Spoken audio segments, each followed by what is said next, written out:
Today's recipe is really close to my heart. This is Salara, and I'm doing a spin on it and making it into a bun. I grew up eating this in Guyana, and I've since been making it for my kids. It's a soft bread filled with toasted coconut, vanilla, cinnamon, and lately I've been making it so much I figure why not share this just in time for Valentine. So let's get started. So to get started and activate our yeast, we're gonna go ahead and mix some hot water, milk, butter, and brown sugar. And then we're gonna go ahead and pop this into the microwave to get it really warm. I know everyone says lukewarm, but lately I've been making my milk a little bit more than lukewarm, and my dough texture has been coming out amazing. So we're using 1 cup of liquid. Whether you're using pure milk or you're mixing like I'm doing, we're using 1 cup. And then we're also adding in a teaspoon and a half of instant yeast. And then we're going to move on to our flour, which we're using 3 cups of all-purpose flour.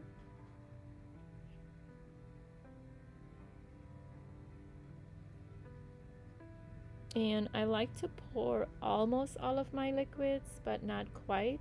Just leave a little bit back just in case. If your dough it needs more, then you could add. If you need to add more flour, then you could do that as well if you don't have enough liquid. Because sometimes, measuring flour, if it's filled too much, the measurement is off. So keep that in mind. Over the years, I've been tweaking this recipe so much, and I especially like this dough, and I finally feel like I've perfected it. It's soft, moist, and just the right consistency. So for those reasons, I've been keeping my milk a little bit warmer than usual.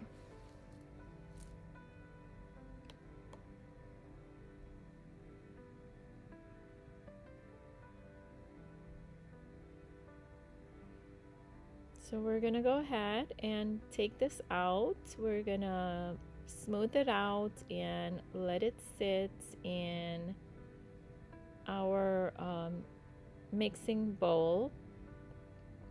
I like to cover it with some saran wrap and also with a towel, and then tuck it away in a nice warm space where it's not going to be disturbed. You don't have to touch it or tweak it or anything of that sort.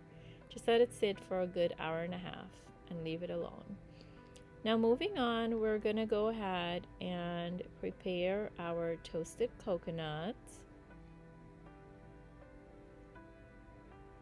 And this is fresh coconut that we grated. We like to grate it, keep it in the freezer, so whenever I need it, it's available, and we could just pop it out and make whatever it is we're gonna make. You could also get coconut from your local supermarket, which is perfectly fine, and I use it all the time.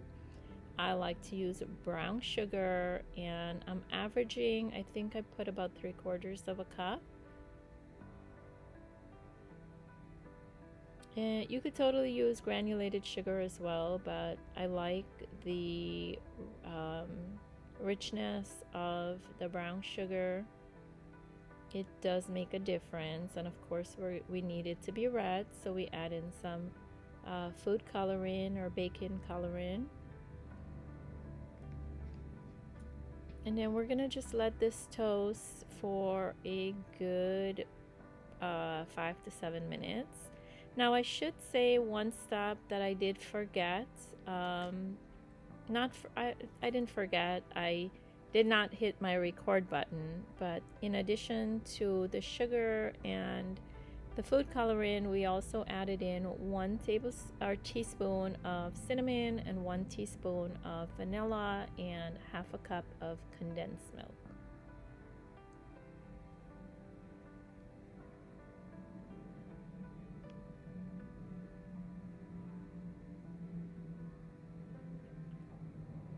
Okay, we're gonna go ahead and just sit this aside and let it rest, let it cool down while we go ahead and get our dough ready.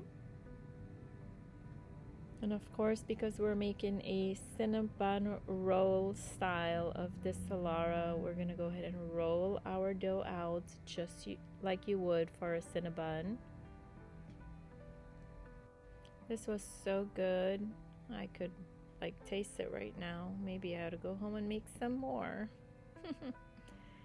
But this is truly one of my favorites dessert that I remember distinctly eating every time my mom would go to the market and come back with snacks. This was a go-to. But now that we have our dough rolled out, we're gonna go ahead and prepare it the same way you would if you were making a cinnabon. I have some more melted butter. We're gonna go ahead and spread that on our dough. And you just wanna make sure you get every corner.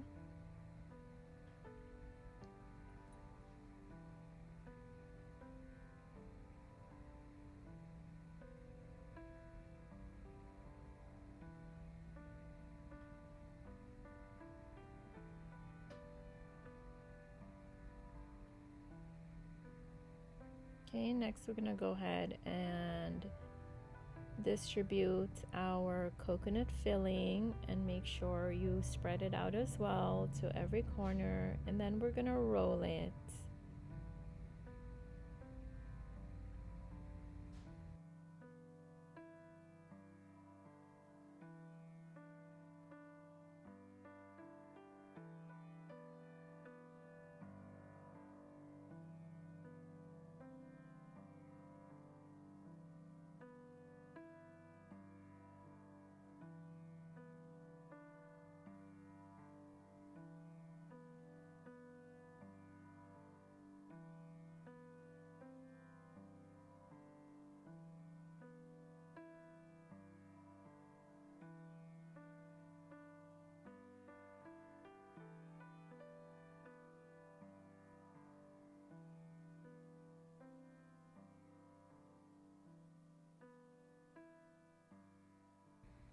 Now you could either roll this the way I'm doing it, or you could use like a pizza cutter and make straight lines and then roll them individually.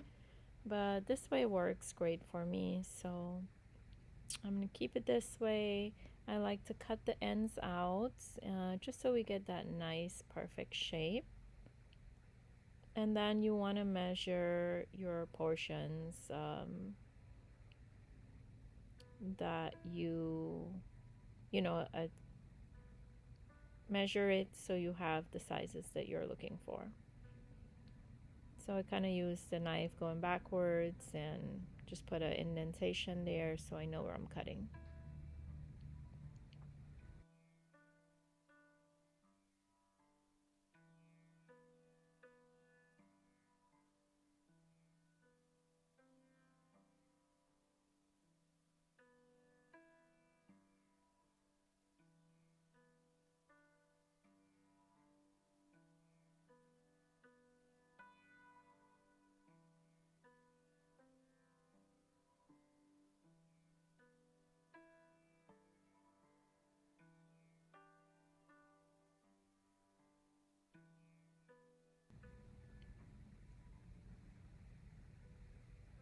And of course, once everything is cut and laid out in your pan, I like to go ahead and drizzle my milk on each and every dough.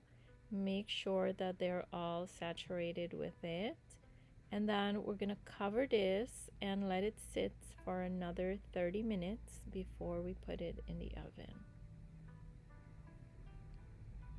And as you could see, they raised one more time and they're perfectly looking, and we're ready to bake. We're baking at 350 degrees for about 25 to 30 minutes. And they are perfection. Came out really well. I was very pleased. And Jay went ahead and did a cream cheese frosting which we started with a stick of cream cheese, some powdered sugar, some vanilla, and cinnamon. He did an amazing job with this frosting. It came out so nice and fluffy. And the frosting is actually optional. You could even like not frost, but use some leftover coconut and sprinkle on the top. Finish it with some condensed milk, or make like a syrup and pour it over it. This is so amazing in so many different ways. So it's really like what you are feeling like eating at the time. Kind of. We wanted some cream cheese frosting, so we went ahead with that. As you could see, these came out so amazing. They were so soft and fluffy.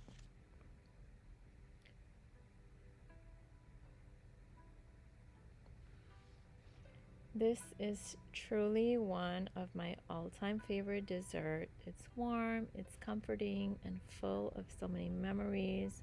So whether you're making this for Valentine's brunch or just because, I hope this brings a little piece of home into your family, wherever you're watching from. So be sure to hit the subscribe button, like, and from Aiden and I, happy Valentine's, enjoy, and we will see you on the next one.